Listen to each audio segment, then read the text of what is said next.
Good job, Cindy. Good afternoon. Good afternoon. Hold on, we need to get this working. That's the recorder.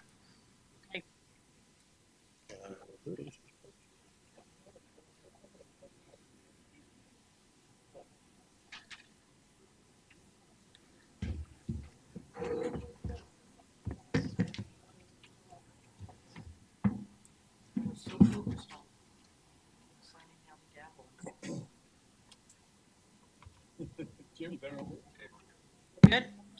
All right. Welcome everybody to the Thursday, March 7th meeting of the Metropolitan Area Planning Commission. And we will start with public announcements. Minutes, Mr. Daly's already called me about one I should have changed from a denial to an approval. Okay. Well, let's make that as hard as possible. Oh. There we go. Before we begin the agenda, the Wichita-Sedgwick County Metropolitan Area Planning Commission and the Wichita-Sedgwick County Board of Zoning Appeals would like to take this opportunity to welcome everyone to this public hearing. Copies of the agenda for today's meeting, the public hearing procedure, and Planning Department staff reports on all agenda items are available in the lobby of this conference room. The Planning Commission's and the BZA's bylaws limit the applicant on a zoning, subdivision, or variance application and his or her representative to a total of 10 minutes of speaking time at the start of the hearing on that item, plus up to 2 minutes at the conclusion of that hearing. All other persons wishing to speak on agenda items are limited to 3 minutes per person. However, if they feel that it is needed and justified, the chairman may extend these times by up to 2 minutes. All speakers are requested to state his or her name and address for the record when beginning to speak. When you are finished speaking, please write your name, address, and the case number on the sheet provided in the lobby. This will enable staff to notify you if there are any additional proceedings concerning that item. Please note that all written and visual materials you present to the Commission and the Board will be retained by the Secretary as part of the official record. If you are not speaking but you wish to be notified about future proceedings on a particular case, please sign in on that same sheet. The Planning Commission and the Board are interested in hearing the views of all persons who wish to express themselves on the agenda items. However, we ask that all speakers please be as concise as possible and avoid long repetitions of facts or opinions which have already been stated. For your information, the Wichita City Council has adopted a policy for all city zoning items. A copy of this policy is available in the lobby. The City Council relies on a written record of the Planning Commission hearings and does not conduct its own additional public hearings on these items. The decision of the BZA is final. Any appeal of a decision of the BZA is to district court. All right. With that, we will move on to agenda item number 1, approval of the prior MAPC meeting minutes from February 21st, 2019. Move we approve. Second. Okay, I have a motion by Mr. Green, a second by Mr. Blick, and a question by Mr. Foster. Yes, on page 18, it references Warren moved, Green seconded the motion, and it failed 9-4. Should that be passed? Yes, 9-4. that Okay. we did note that change, and Mr. Daly brought that to the attention as well. Thank So you. thank you for pointing that out. Any other questions? Seeing none, all in favor say aye. Aye. Opposed, same sign. Okay, motion carries 11-0. Moving on to agenda item number 2. Item 2-1, sub 2018 00046, final plat, Indian Ridge at Andell Addition. Is there anybody on the commission that would like to hear this case? Seeing none, is there anybody from the audience that would like to hear this case? Seeing none, we'll take that item on consent. Move to approve. Okay, I have a motion to approve by Mr. Klossmeyer, a second by Mr. Richardson. Any other discussion? All in favor say aye. Aye. Opposed, same sign. Motion carries 11-0. All right. We have no vacation items, so we'll move on to case number 4. Oh, sorry. I misquoted. Case number CON 2019-00002. I really like those triple zeros instead. City conditional use for a wireless communication facility. Is there anybody on the commission that would like to hear this case? Mr. Foster, we will hear this case. I, That's the one they want deferred. oh, they want it deferred? Yeah, to April. Okay, number 5 or number Yeah. 4?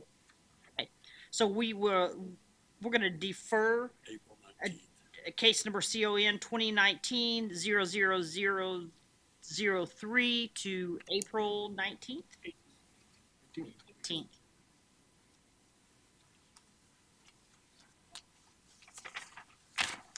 All right, moving on to agenda item number 6, case number CUP 2019-00003, City Community Unit Plan Amendment to CUP DP 329 to allow for a car wash. Is there anybody on the commission that would like to hear this case? Seeing none, is there anybody in the audience that would like to hear this case? Seeing none, we'll take that item on consent.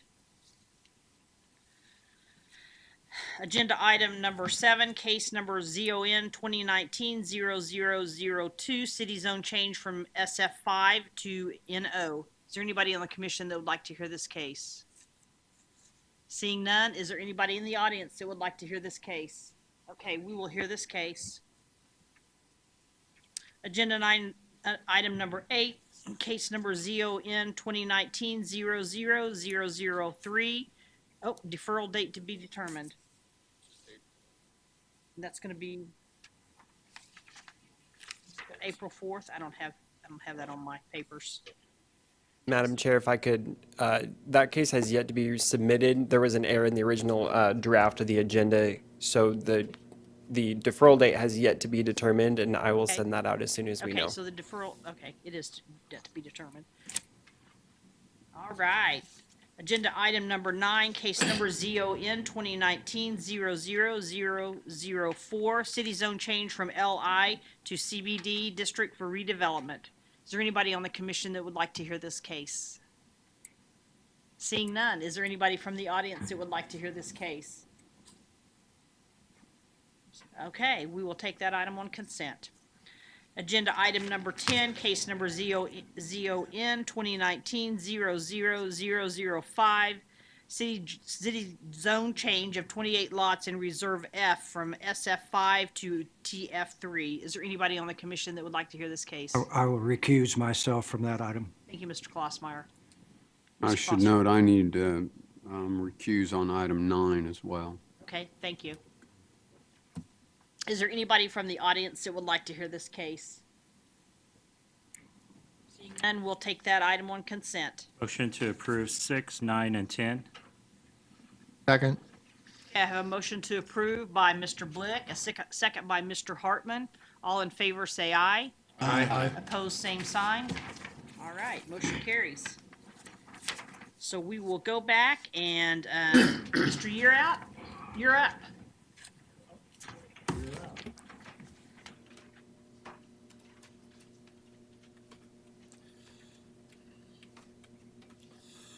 Thank you, Madam Chair, members of the commission. Dave Yearout with planning staff. This is the conditional use request, essentially from Mr. Ferris through and on behalf of T-Mobile for an 80-foot wireless communication facility located on property that is on the north side of 18th Street North and will be on the west side of Woodland Avenue at 902 West 18th Street. You can see outlined in blue the subject property, which is the leased area on the commercial property that sits on the corner of that intersection. We're on the northwest corner of the intersection. You can tell from the zoning, we have LC commercial in all 4 directions. The rest of the property surrounding the neighborhood is zone TF3 two-family. This is an aerial photo showing the location. You can see the existing building on the lot, and the tower will be proposed to be within the compound roughly where the aerial is shown on the map. This is the land use for the area. It's discussed in the staff report. This is the preliminary site drawing that was provided. The new location is actually closer to where the arrow is located at that location. An aerial photo showing roughly where this tower will be. It's located, this is the block building that is on the lot commercially that was most recently owned by or operated as a repair business, auto repair. And the location of the tower would roughly be right here about where the A is. That's the property to the north. And looking northwest, this is also a zoned LC. This was a commercial business, and this is a house that's at the backside of that LC's lot.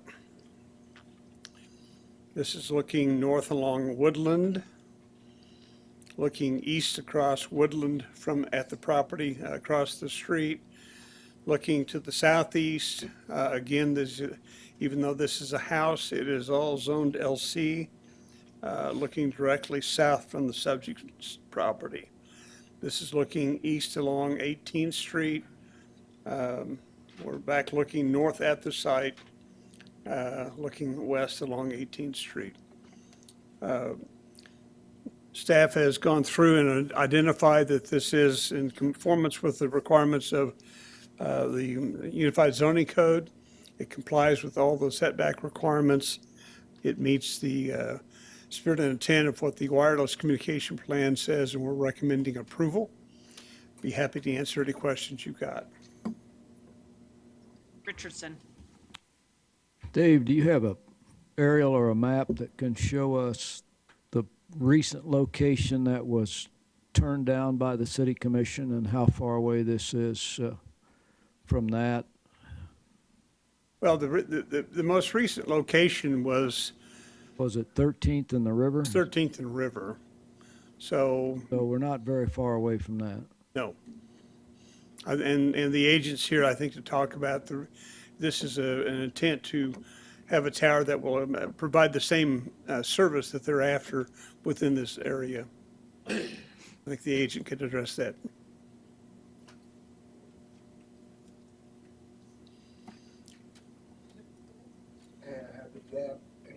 Have the DAB board, The DAB heard this on Monday and unanimously recommended denial. Other questions from the commission? All right, seeing none, we'll ask agent or applicant to step forward. Please state your name and address, and you have 10 minutes.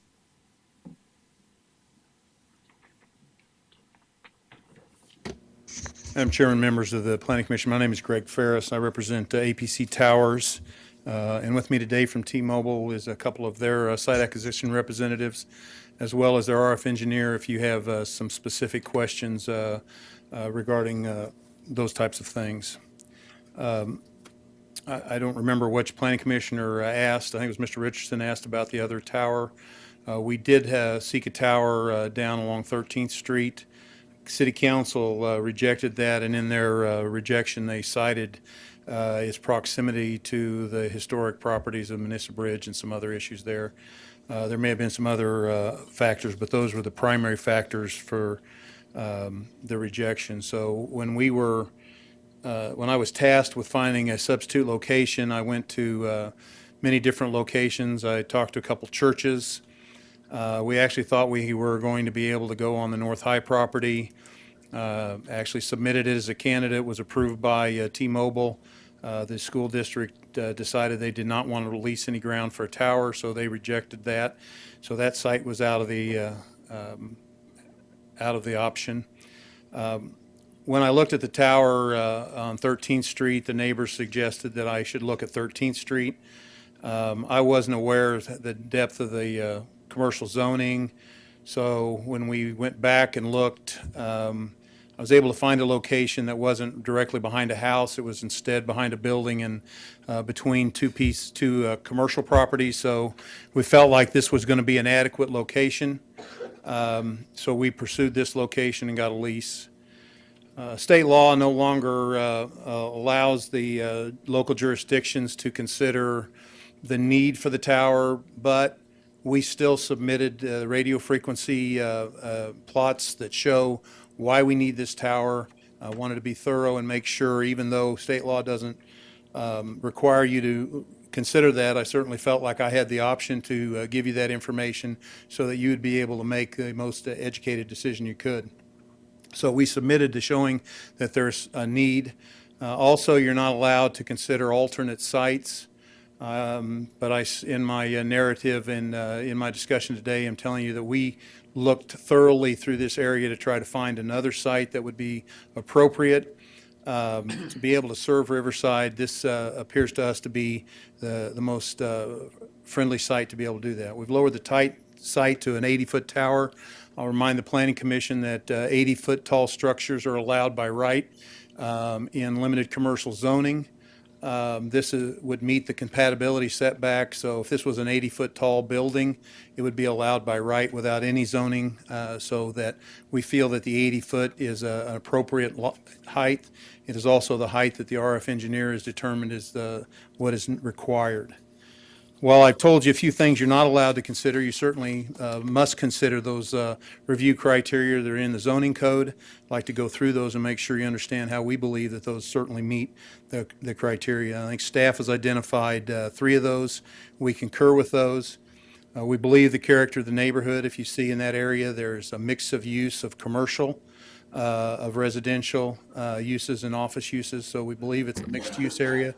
And as a result of that, we believe that it's appropriate for this type of use. Also, if I can, let's see if I can get to those. See if I can get to those photos. I would point out to you that along 18th Street, there are 55 to 60 foot existing poles in the right of way.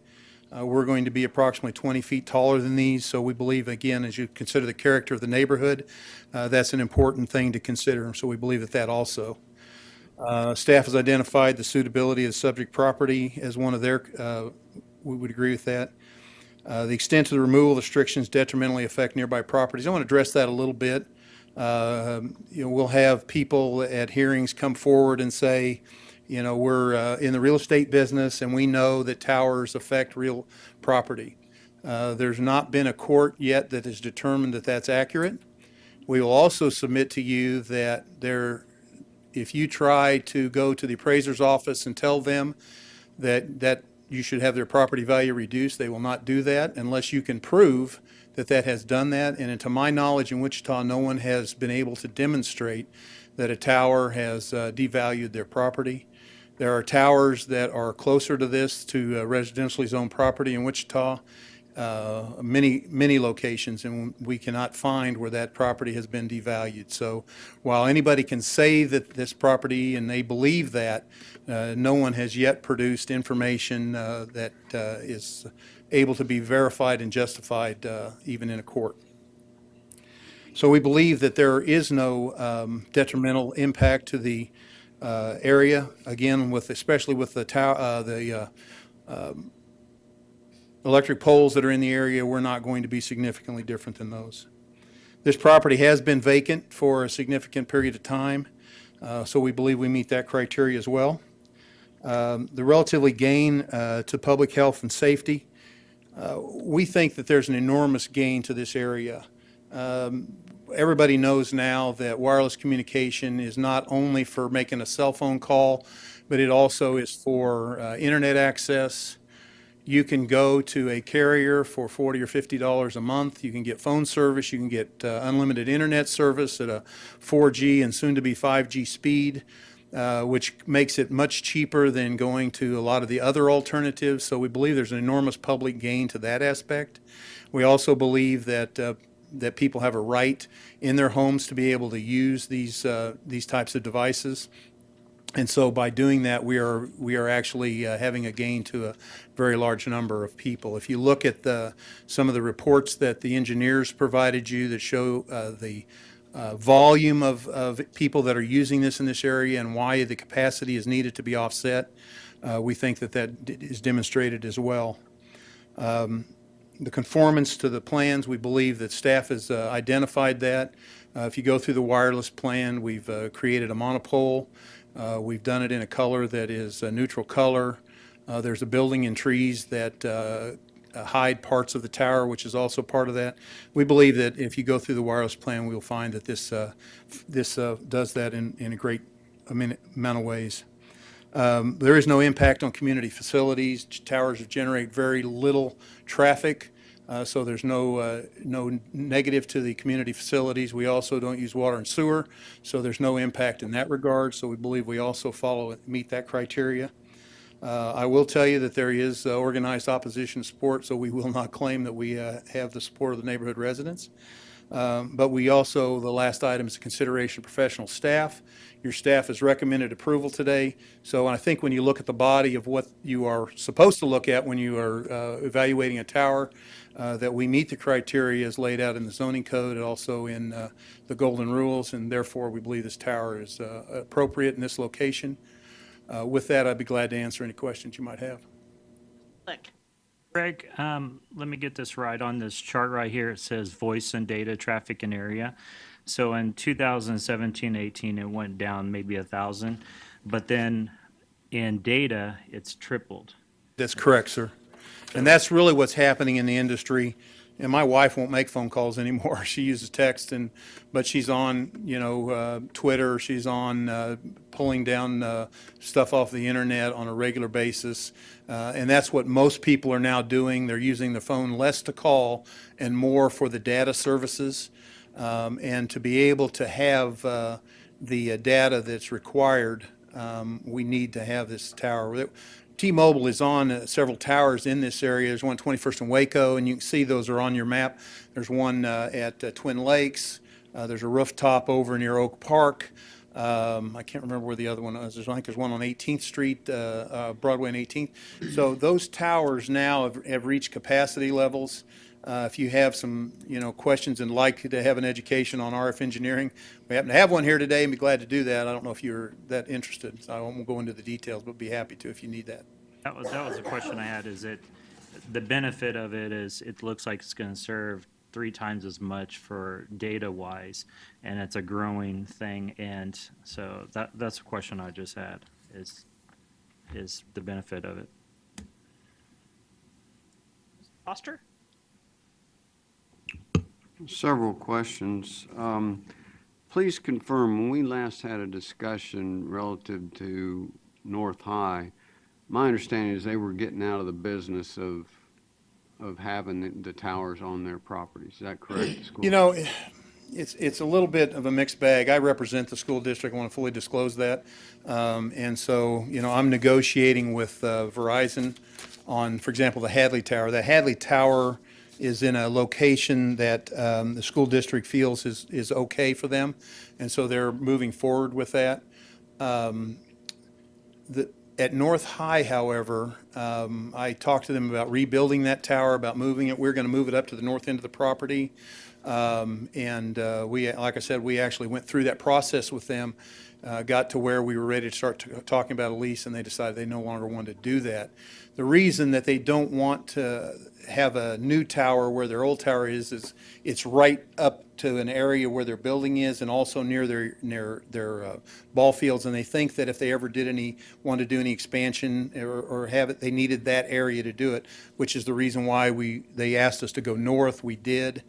So this district isn't totally getting out of the tower business.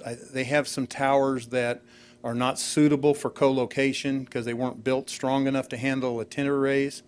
I think the towers that they have that may handle that, like at Hadley, maybe one at the old Southeast, maybe one at Northwest, if I'm trying to remember the ones we've talked about in our meetings. Those may be suitable for co-location without rebuilding. So the school district may or may not be favorable of rebuilding towers. They weren't at the North High location. That was the issue at North. Marshall's a bit of a tight site. They weren't interested in leasing any ground there because they don't really have enough ground space to give up, for one, and two, they felt like that might create some neighborhood animosity, and they didn't want to do that as well. Second question is, in the letter from Mr. Reese, he notes T-Mobile is requesting an antenna rad center of 75 feet. I assume that's not the height. That's why it's The pushing. way that a feet, rad but- center, and if you look at, you'll see a diagram, it shows the, what a tower looks like. You will see the rad center is slightly lower than the top of the tower because the antenna arrays go, so the rad center is the center of those antennas, and the antennas go up another 4 or 5 feet. And so as a rad center 75, you need to get permission to do 80 feet, or you're in violation of your conditional use because you've only asked for 75. Third question is, confirm the heights of the telephone poles in the area. I was There, I couldn't, I 40, tried to 50. shoot them, and my thing isn't accurate to exact, so it's somewhere between 55 and 60 feet tall. Foster, they're 56 feet. Well, I was pretty close, thank you. Just one final question, just kind of an observation. On the graphic that we received in our report, down at the bottom, it says drawing not to scale.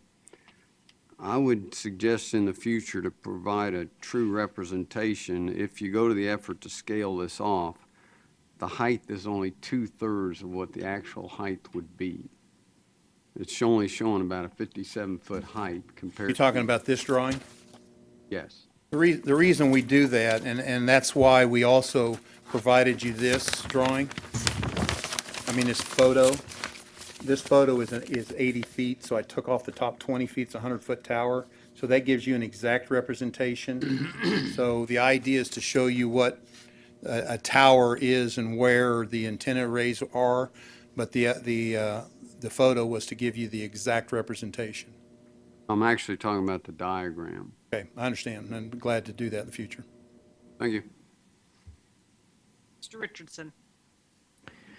Mr. Ferris, we hear, we've talked about cell towers here on numerous occasions, and we've heard from staff about how these towers have the right to go in public rights of way and all kinds of other places that nobody has anything to say about. Are there possibilities that kind of help us understand what does that mean? Does that mean a street right of way? Does that? There's a comes from the state new legislature. state law that regulates public rights of way. And they, and Scott can probably tell you more about this than I can, but I'll try, and then Scott can correct the mistakes I make. These are mainly for more small cell stuff. They're going in there with 40-foot, 30 to 40-foot, and they're doing small cells. Small cell, for example, will penetrate a building within 60 to 100 yards. When you get outside of that, you really don't have coverage. They're using small cells, for example, in Oklahoma City at Bricktown, where they put them on, and you have masses of people so that they get coverage. To date, right now in Wichita and in most areas where there are residential houses, they're not using small cell. T-Mobile hasn't been using them in this area, and I'm working a little with Verizon, AT&T. I haven't seen them. Sprint, to some degree, is using some small cell. But it's not being proliferated through Wichita at this time. So you could go in the right of way, and you can do that. Rebuild one of those poles, for example, and you work with KG&E. But one of the issues then is the small cell takes a little bit different type of ground equipment, where what we use to get the volume that needs to go to penetrate a building, you have to have power. And so we use bigger radios.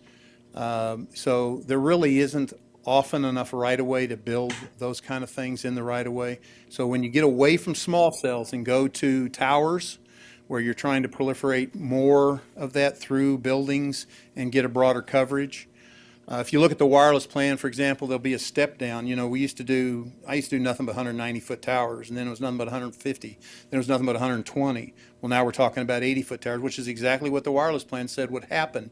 As you start to get into residential areas, they start dropping down. So we're trying to penetrate into residential areas. And to do that, you still can't quite do that with small cell technology.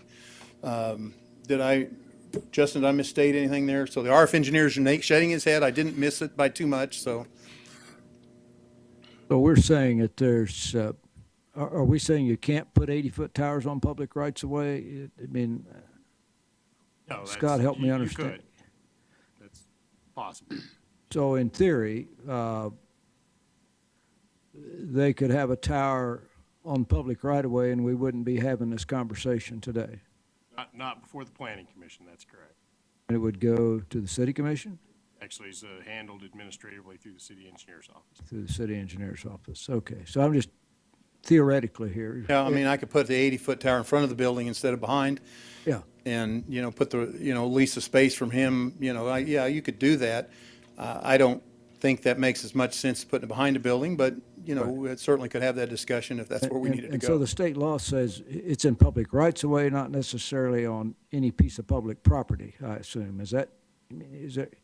The state law applies to wireless facilities regardless of whether they're located on private property or right-of-way. There are differing standards for the two. I was just wondering where on public property they could put these besides rights of ways. I mean, could they say, we're going to go down to the county engineering yards because that's publicly owned and put one in the middle of that whether you like it or not?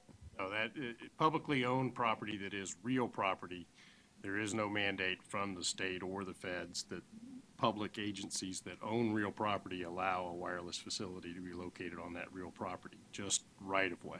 It's right of way. So could be a highway, could be any place there. Rights away, I think, Which generally is- is the direction they've gone. Interestingly, the state law does not require the state to allow these on state highways. Well, of course not. Yeah, right. It doesn't apply to us, right? Okay. Thank you. Other questions from the commission? Seeing none, Thank thank you, you. Mr. Ferris. Is there anybody from the audience that would like to speak on this case? Okay, if you'll step forward, state your name and address, and you will have 3 minutes. Madam Chair, if I can interrupt just a second, I wanted to note, no, I'm not taking your time. You all received a packet of material at your seat Yes. when you came in, and that was a material that came in late yesterday by email from the District Advisory Board staff and asked that it be provided to you. That was the information that was provided at the District Advisory Board meeting on Monday night. So, Thank you.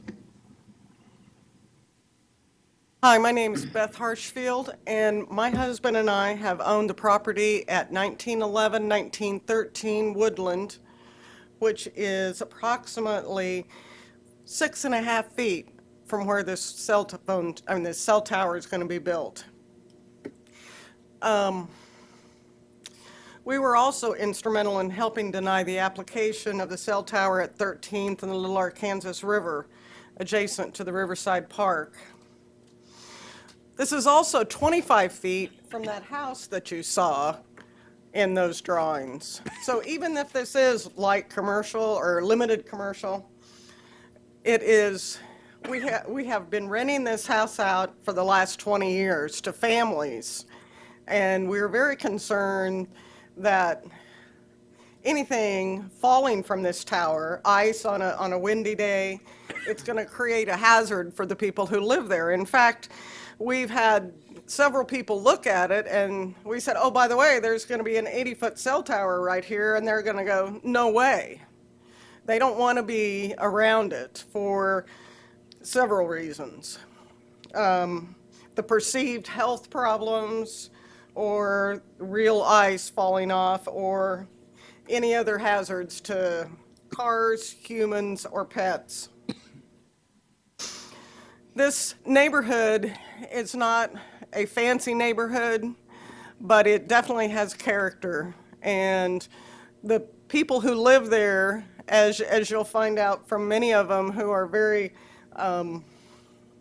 energized by this proposal, and not in a positive way. We feel like this is not doing anything to help the character of the neighborhood. You know, anytime you put a big monopole out there in a right-of-way, it creates, it's unsightly, and it really does not help us do what we want to in that neighborhood.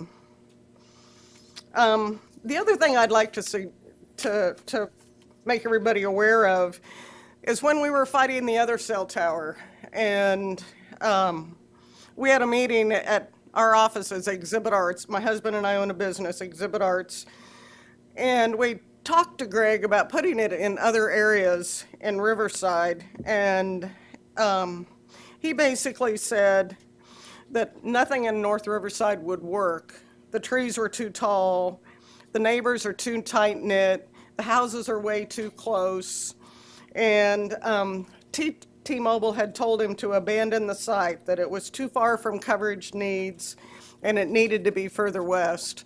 I wish that he would go by what he said those days, because this site Ma'am? does need to be abandoned. This is right in the middle Ma'am?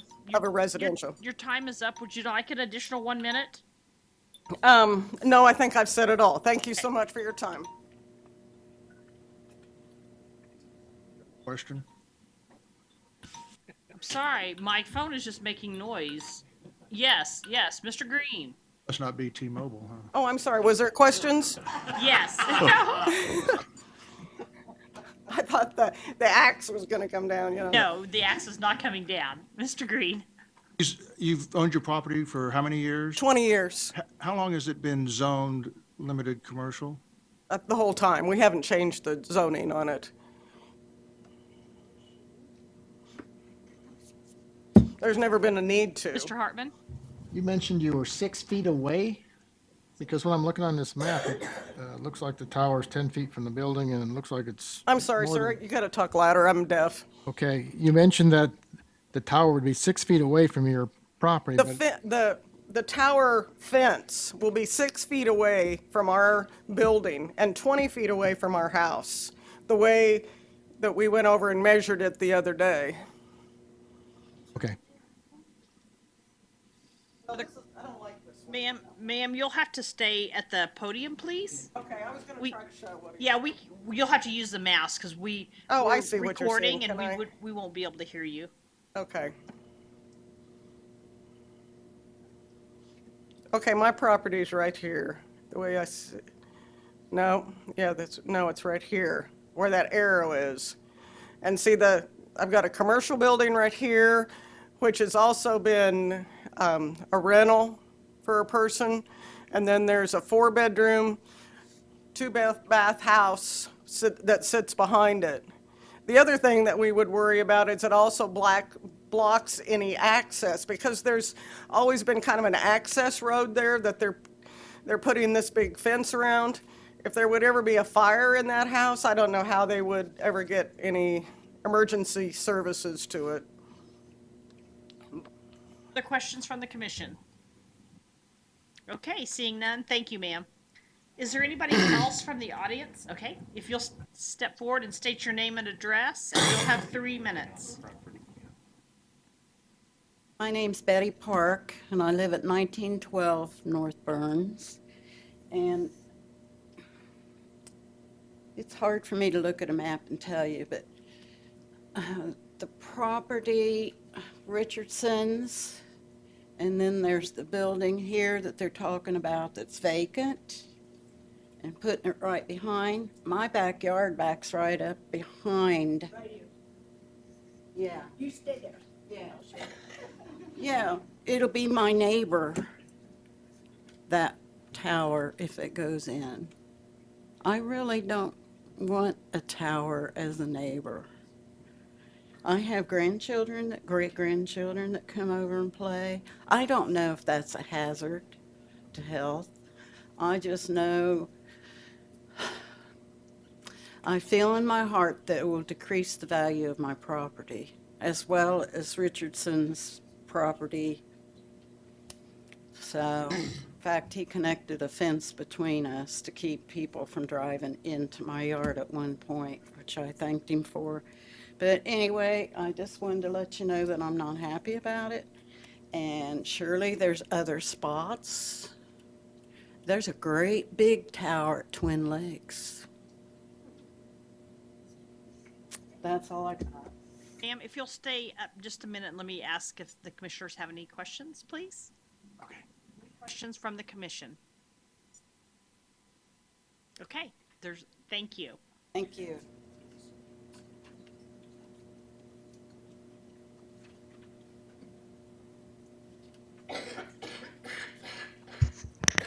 I'm Francine Sharp, I live at 1820 Arkansas, and my grandchildren are sixth generation for the neighborhood. Before that, it was Buffalo Bill Mathewson. Anyway, Tom Richardson owns the property that is just to the west and to the south of this property we're talking about, that is going to have the cell tower. And he's been there for 44 years, and he creates and installs custom upholstery specifically for antique automobiles, and his clientele ships cars to him from all over the United States and maybe Europe.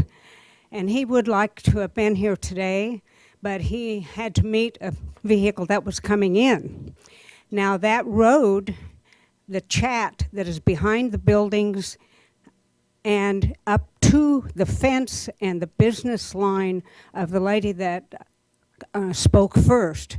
That property line is the actual south property line, is right on her cinder block business in the front and her 6-foot fence at the back. That is the property line. Because she did have an air conditioner in one of those rooms, and the man that bought that property to the west of Mr. Richardson, they're divided by 4.5 feet between the buildings. Buildings are not connected. He had her remove the AC out of that business office because it was over the property line into his property. So she did. This cell tower and the site will actually come to within about 4 feet of Mr. Richardson's overhang on the back of his building. He has vehicles that carry, that trailer in vehicles for him to work on that come in that back access road, come into the front, into the back end of his property. Then he has a door on the front that they can access out to 18th Street. So he really needs that. I did visit with the fire department about it because I was concerned, and they said, well, if a fence goes up or if it's there or whatever's in our way, we'll tear it down to get back there. And the cell enclosure will block all the traffic, including the police who use that as a circle drive to for security checks in there. And there was a lady who lived across the street from it, and when she found out Sunday afternoon we were letting people know about the information that was going to happen Monday night and today, she said, you mean I'm going to have to look at that out my front door? She was not too happy. I did find out with my information that we can go 20 feet higher on the tower at Twin Lakes. Ma'am, your time is up. Would you like an Thank additional you very 1 minute? much. Okay. Is there anybody from the commission that has any questions? Yes, Mr. Green. I'm trying to figure out what road you're talking about that's behind the building. Is there an alley or something there? I don't see any roads other than Yes, 18th there Street was a and Woodlawn. picture that the gentleman showed up here at the very first. I don't know where that is. Oh, okay.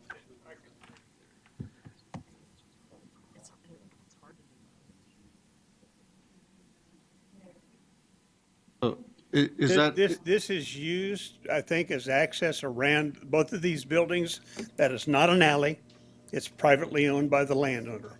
so So people that are driving that and using that, do they have permission to use that from That I the do not property know. owner?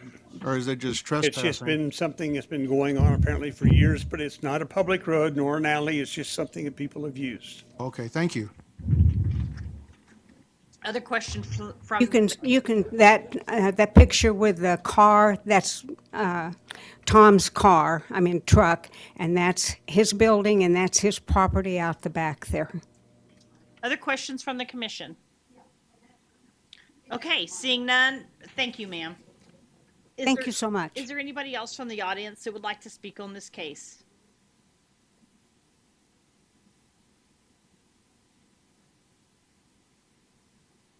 If you'll state your name and address, and you'll have 3 minutes. Mr. Yearout, I'd like to have the graphic that Mr. Ferris put in. I'm Susie Cunningham. I'm a longtime Riverside neighborhood. There you go. I think what they're talking about is that for the last 44 years, these people, and 20 years, this one, and you can see this is the compound line here. It goes right up to the property line, and it's going to block this. This is a parking lot, and they have shared this pass-through for semi-trucks that unload cars, or these people had a detailer's business, so there's always a lot of cars, and they went around and around these buildings, and when this is blocked here, this guy is going to not be able to get. They might be able to get in there, but I don't know if they can back all the way back around. I think there may be grounds for a forced easement.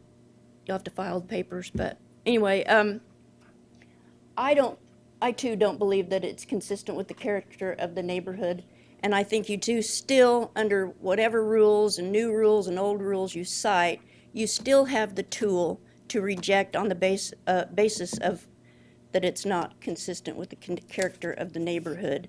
And if you don't utilize that tool, part of the new rules is that you have to be consistent with all of competition. And this is a geographically contained little neighborhood with very sparse limited commercial sites. It's mostly residential, but we don't have anywhere to grow. So what we do is we take care of what we have. We are why Wichita is a livable community. And we feel like the 150 to 180 foot tower that broadcasts 5 or 10 miles, these giant ones, they've been covering this area fairly well.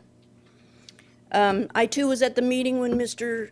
Ferris told us that this site was too far west. He didn't think he could make it.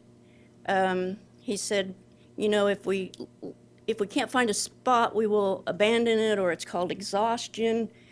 He also said that he looked at this site and that he told him no, he wouldn't. He refused to put one there, and I don't know how this came back up again, but I'm pretty discouraged that it keeps coming up when the wireless master plan also states that you should look forward when you're deciding to okay these permits, and I hope you don't. It doesn't really matter. It doesn't meet the design guidelines except for the one out of all 9 of them. I think it only meets Ma'am, one. your time is up. Would you like an additional 1 minute? Yeah, 1 minute. Okay. It's going to go in behind it's an 80-foot pole. It's going in behind a 14-foot tall building. It's flat roofed. The trees around there top out at about 35 feet because they're native elms. Also, they're all deciduous trees, so in the fall, winter, spring, there's no cover. It's just not quite what it appears to be, and I appreciate your time. Thank you. Questions from the commission?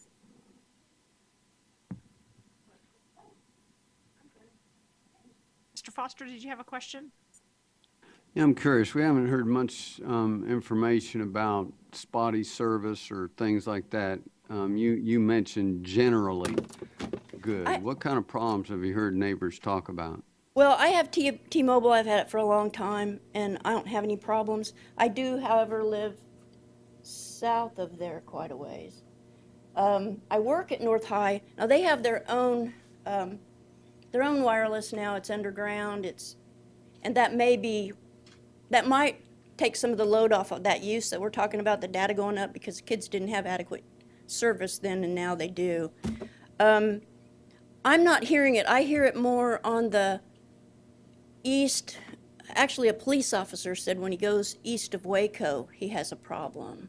So I don't know. I haven't heard anything. I have a copy of that coverage map, I think. Perhaps, if I haven't moved it. Well, maybe I don't.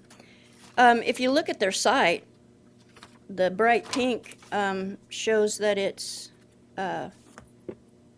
excellent service, so I don't know. Any other questions from the commission? Ma'am, can you restate your address, please? 1329 Llewellyn. I'm right on the other side of North High. Thank you very Welcome. much. Is there anybody else from the audience that would like to speak on this case? You'll step forward and state your name and address, and you'll have 3 minutes. Thank you. My name is Debbie Potter. The address I own, the property I own is at 1922 North Woodland. It's just at the 200-foot mark. It was built by my husband's grandfather, Wesley Frederick, back in 1950, and it's been in the family the whole time. So I'm a little taller. So I feel first I need to defend myself as a realtor, because the comments were made earlier that, there hasn't been court cases, blah, blah, blah. It's probably because I've dealt with other realtors in the past on both the buying and the selling side, and I don't think that there's any confusion amongst realtors and amongst the National Association of Realtors that the towers, electric lines and such do present hazards, potential hazards. The electric lines are listed on the National Association of Realtors as potential hazards, and cell towers are stated on the National Association of Realtors website as being having a negative effect on property values. So how much is a whole other thing, whether it has health risks or not is a whole other thing. It is all about the perception of the tenants and the buyers, and we all, I think, would understand that those negative consequences exist for property values. So the negative proof fallacy I wanted to bring up is because a premise cannot be proven true, the premise must be false or vice versa. I can't sell a property, buy it back, put a tower up, sell it again, and see exactly what the difference is. So the real estate experts in this are the ones who are trying to give you the best information they have from their experience. And I've been a realtor for 10 years, and I know Claire has been a realtor for a lot longer than I have.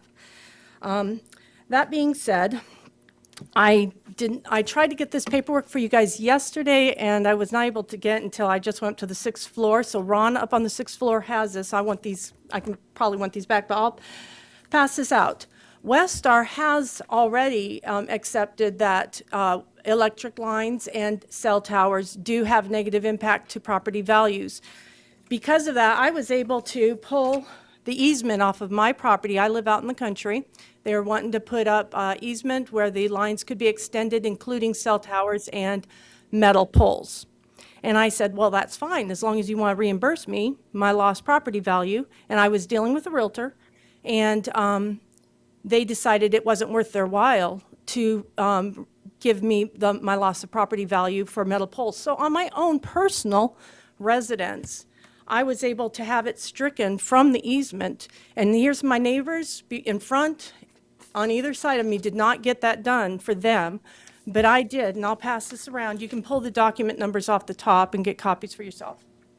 Ma'am, your time is up. Do you, Ma'am, I'm sorry, but if you hand that out, we have to have it as an exhibit, so you wouldn't be able to get it back. Okay, that's fine. You said you wanted it back, and Well, it cost me $3. we have. I'll go pay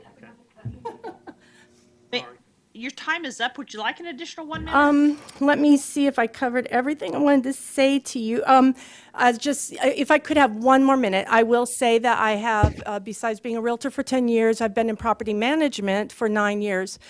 So what I'm going to have now, as a licensed real estate agent, not every property manager is a licensed real estate agent, and I am a brokerage, I am going to have to now, from here on out, if that tower goes up, disclose to my potential tenants that this cell tower exists, and that is a potential hazard.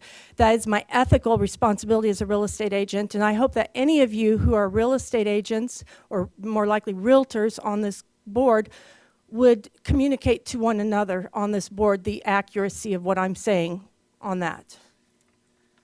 Now I'm done. Thank you. Questions from the commission? Mr. Warren? Ma'am, I'm 40 years Realtor in Yes, the sir. Wichita Association of Realtors. My experience, I've never had a problem with towers.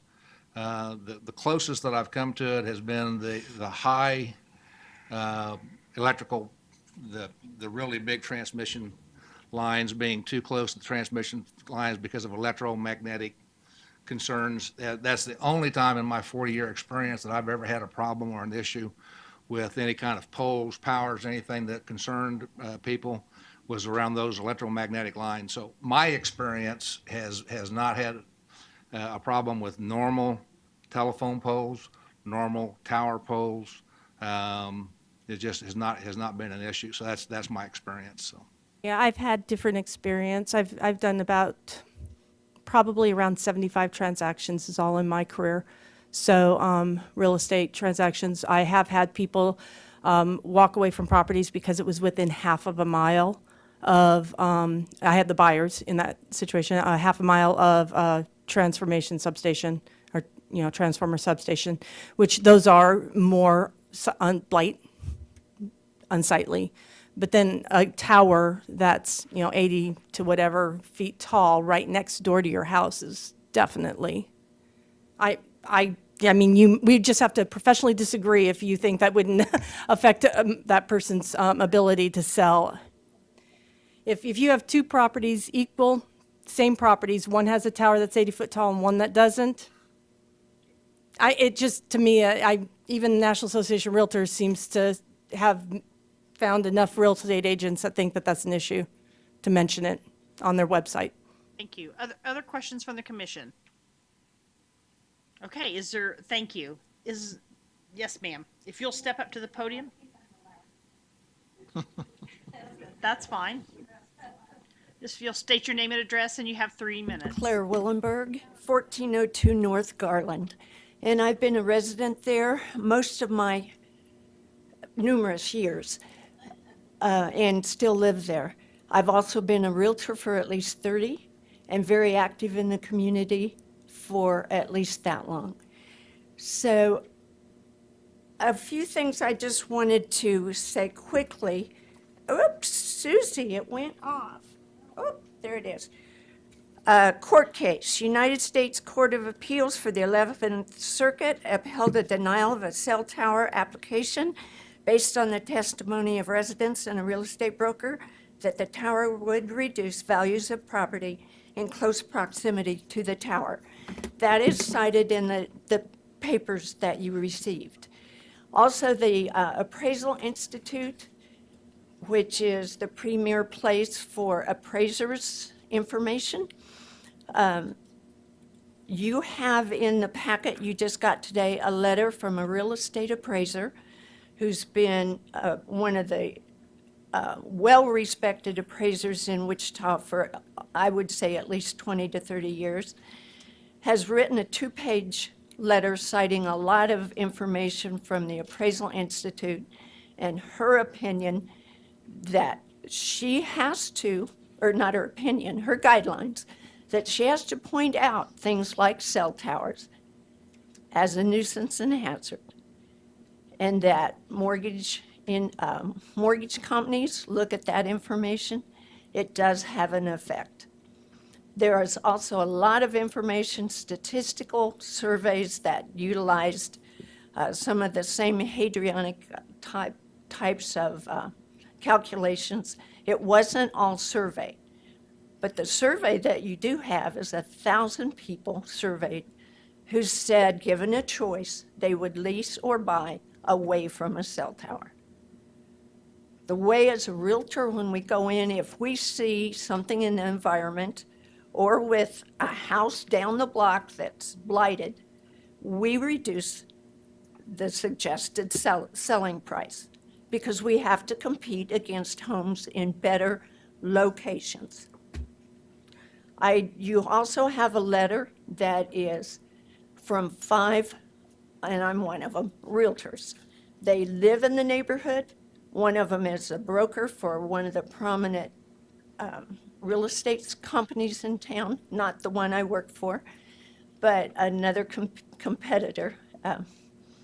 They, without hesitation, signed that they felt that that was a negative influence and out of character for the neighborhood. I'm sorry that we could not bring in the number of people. Oh, I'm sorry, I'm not the Ma'am? last one. There's one beyond me, and yes, I Your would time- love one more minute. One more minute. Thank you.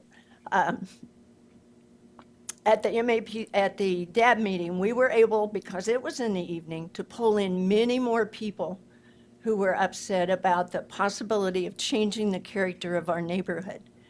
They were unable to come today because of work. But there is a lot of opposition. We have a neighborhood Facebook page. So you asked about what the problems are. They were mainly saying only negative, a few comments. I can get cell reception outside, but not inside my home. 5G will help with that. They penetrate better, but they're shorter. So converting to 5G means more towers because they go much less distance. They are, like Verizon just put one in on Seneca and Douglas, and it is on a utility pole. It's a small cell solution, which is going to help with their capacity. That's what we would prefer. Also, the LC Ma'am, your was time is- there since it was platted, and it's the only LC other than one other location inside the neighborhood. Thank you. Can you remain at the podium so I can see if the commission has any questions, please? Thank you. Questions from the commission? Okay, thank you. Thank you. Is there anybody else from the audience that would like to speak on this case? More. State your name and address, please, and you'll have 3 minutes. I'm Barbara Hammond. I live at 1427 North Jeanette. I first moved to this neighborhood in 1996. I'm speaking here at the request of the board of the North Riverside Neighborhood Association. I'm a recent past member, and they asked me to represent them today and to ask you to deny this application for conditional use, again, based on maintaining the character of our neighborhood. This has been a very active board for the past 20 years that I know of. I served for 8 years. We have promoted neighborhood activities. We have an excellent ongoing long-term relationship with our community police officer, with our city council member Clay Combe. We've worked with the city on creating 3 separate beautification areas, gardens, and cast concrete signage to represent our neighborhood. There's a lot of pride. It's a small neighborhood bounded between the 2 rivers, the Big River and the Little River, so we're insular, but our Facebook page is huge, attracting people beyond our boundaries because our neighborhood is so active. And again, speaking to the character of the neighborhood, these are primarily small houses. The neighborhood started in 1920s, picked up again in the post-war years after World War II, continued up till the early 70s with smaller sites. But principally the houses are small 2 to 3 bedroom houses, 1 bathroom, detached garages, and narrow streets that were built originally to accommodate 1-car families. So it's a dense neighborhood, very proud, and we just want to emphasize that an 80-foot pole doesn't fit in the character of the neighborhood, and the board would support the idea of waiting to see if smaller, less obtrusive technology could be applied in the neighborhood. Thank you. Thank you. Questions from the commission? All right, thank you. Is there anybody else in the audience that would like to speak on this case? All right, Mr. Ferris, if you'd like to come back up for a 2-minute rebuttal?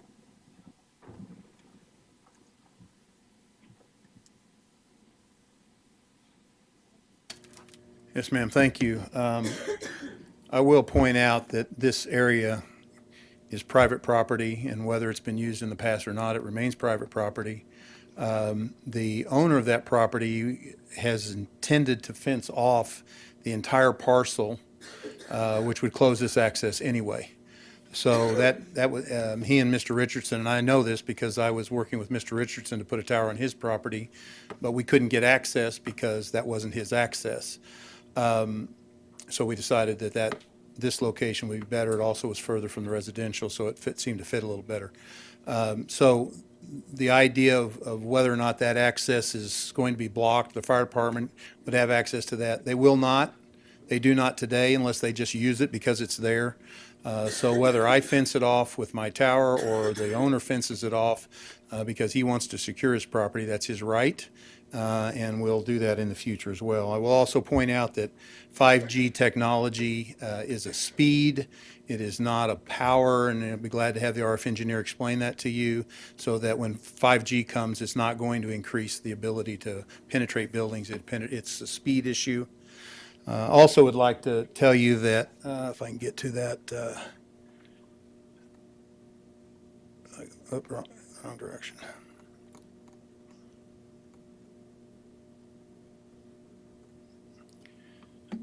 Someone said that this tower would be within 20 feet of their property. From this line to this line is 44 feet. If the tower is now going to be placed here, we're moving it over to here to get it further away from any of the properties. From here to here would be in excess of 50 feet, and to the building that's there would be closer to 60 feet, so that anything falling off of that property would be on, and we don't have a lot of that happen, but I'm not going to tell you it's never going to happen. But to fall from here to here, or to fall from here to here is very unlikely, and so that's really not a very good way to look at this. So because we're not within, the fence will be on the property line. Mr. Ferris, your time is up. I might just have one extra minute, just because there was a lot of things they covered, and I want to make sure that, may I have 1 minute? Thank you. The other issue is that we're not talking about coverage here, we're talking about capacity, and there's a big difference. So when you're looking at what we need, it's not about coverage. The last thing I'd like to point out is that when you talk about cell towers, there's a cell tower at Twin Lakes, which we're on. We can't go on that. Doesn't matter if we raise it or whatever. We're already on there. That cell tower is about 170 feet, I think. You go over to Broadway, there's a tower, it's 200 feet. It's a lattice tower. So when you just say cell tower to somebody, we're not talking about an 80-foot, because we don't have very many 80-foot cell towers in Wichita. People don't have that in their mindset when you talk about a tower. So when you have 56-foot tall poles already, this pole is not going to impact that character, and that mindset may be, oh, there's a cell tower, but once it's built, it's, oh, that's not that big. So it's not like the one at Twin Lakes. It's not like the one on Broadway. So just wanted to point those out. Be glad to answer any questions you may have. Thank you. Mr. Blick. I have a question for your RF expert. Just the biggest concern, as I heard, is health concern. And what's the difference between that and maybe like a cell phone or Wi-Fi in somebody's home? I'm not going to let him come up because I'm going to answer that for you. Okay. Because you're not allowed to consider RF emissions or those safety issues. The FCC has determined that local jurisdictions cannot consider those things in a zoning case. And the reason is they've determined that those are safe. Just to tell you, though, that a cell tower will put out about the RF emissions of a microwave oven. So that'll tell you how, but I'm not going to argue with her about perception. I mean, because everybody says, oh, they're dangerous, they're dangerous, they're dangerous. If you say it 1,000 times, then people are going to believe that. The FCC has determined that they are not dangerous, that they have studied them, they have looked at it, and they have said that local jurisdictions are not to consider safety issues as far. Now, if you want to consider safety issues, stuff falling, that's a different issue. That's not RF emissions. Oster. Two questions. You mentioned that this is a capacity issue, and my understanding of the small cell and the DAS facilities in right-of-way is that's what they're supposed to assist with, so why wouldn't... That's a good question. That's really a great question, Mr. Foster. Let me address that a little bit. because a small cell does not, they don't have the power to penetrate buildings. They do handle capacity for people milling in an area, because they can put out a signal that people can use. So that's why, like in Bricktown, they use those because those are pedestrians. So you use these in high traffic areas where people are driving by, and that alleviates that capacity. Or you use them in areas where there's a high volume of foot traffic, because then that's eliminating it. But when you're trying to deal with capacity issues in a building, small cells do not accomplish that because they can't create enough power to get through the walls. Did that help you? Another question, Mr. Foster? Just second question is, To make a comment about what the question that Mr. Foster asked, I think it's fine to ask the question to understand, but do keep in mind that the state law prohibits the planning commission from dictating the type of transmission equipment. second question is, I keep coming back to the school question, and Riverside is one of those special neighborhoods. I lived there for a decade or more. And my question there is there not a broader thought process here that, given schools are a public entity, that they could be looked upon to aid in this Mr. tough Foster, quest we of can't getting ask things that located? question. We can't tell him that he has to go somewhere else that you think's better. The only question you have is whether this site is appropriate or not. State law. Under state law, we cannot. I can read, I've got the law in front of me here. It says the planning commission cannot evaluate an application based on the availability of other potential locations. And Mr. Foster, even though you can't consider that, I will, and that's why I put it in my documentation. We did look, and we did talk to the school and spend a lot of time with the school. I mean, personally, I spent a lot of time because I have to develop a candidate package, and they're not easy to do. So I know that we would have done that.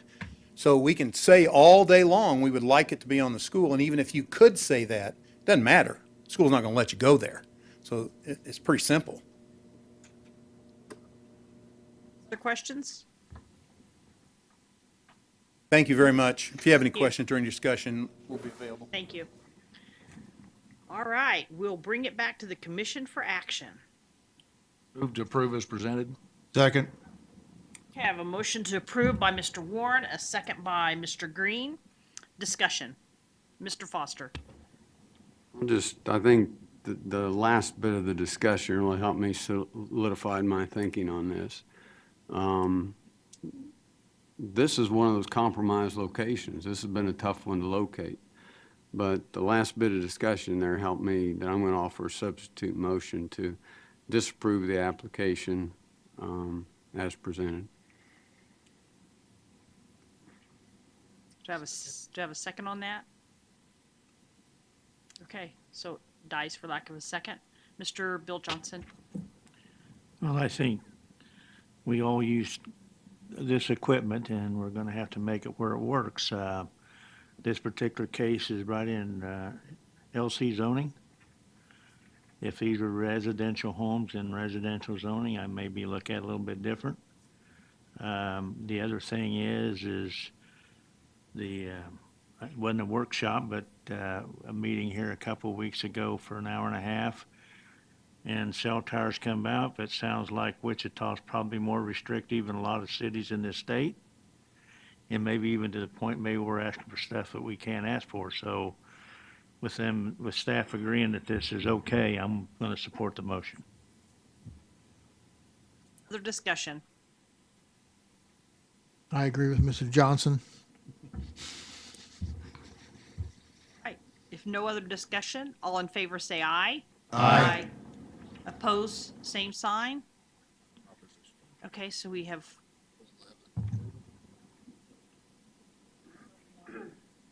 I didn't hear any votes.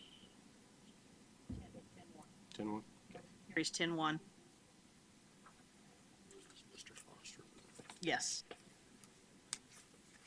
All right. Moving on to agenda item number 7, case number ZON 2019-00002.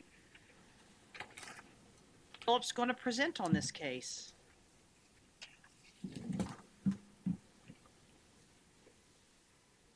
Good afternoon, Philip Zevenbergen with planning staff. We have a request to change the zoning on the subject property from SF5 single family to NO neighborhood office with the intended use of a chiropractic clinic as well as a personal residence.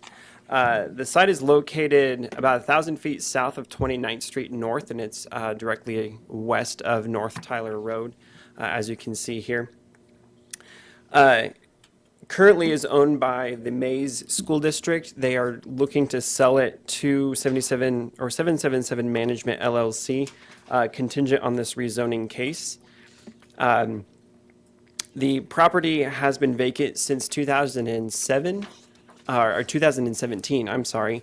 After the May school year was over, USD 266 no longer utilized this property for educational purposes. The site consists of an educational building structure here and the existing original residence here as well. The residence building was used as associated office space for the educational functions in the building to the north. The site around this structure has TF3 zoning directly to the north with duplexes. You have SF5 zoning directly behind it with single-family homes. There's limited commercial up at the corner of 29th and Tyler. And then there's also neighborhood office directly south. It's a dentist office. And directly across the street is zone neighborhood office, but it's a single family home. And I have site pictures here. Here's site Philip? pictures. Yes, ma'am? Can you hold on just a second? Yes. Was there somebody from the commission that wanted to hear this case? I think one of them ladies raised her hand when she Okay. was on the It road. was I was like the That's what public That's- raised their hand to hear this case. That's what, we think there was a gentleman back in the corner that raised his hand that he wanted to hear this case, and he's no longer here. And so, I'm happy to not present if the commission does not want to hear this case.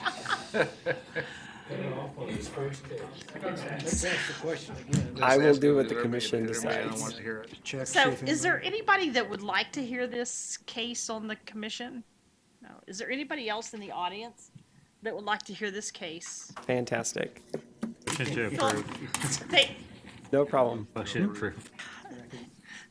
hey, we have a motion by Mr. Blick, a second by Mr. Klossmeyer to approve. Any other discussion? Seeing none, all in favor say aye. Aye. Opposed, same sign. Motion carries. Thank you. Philip, thank you very much for your half of a presentation. Okay, I think we have no other items on the agenda. With that, we are adjourned.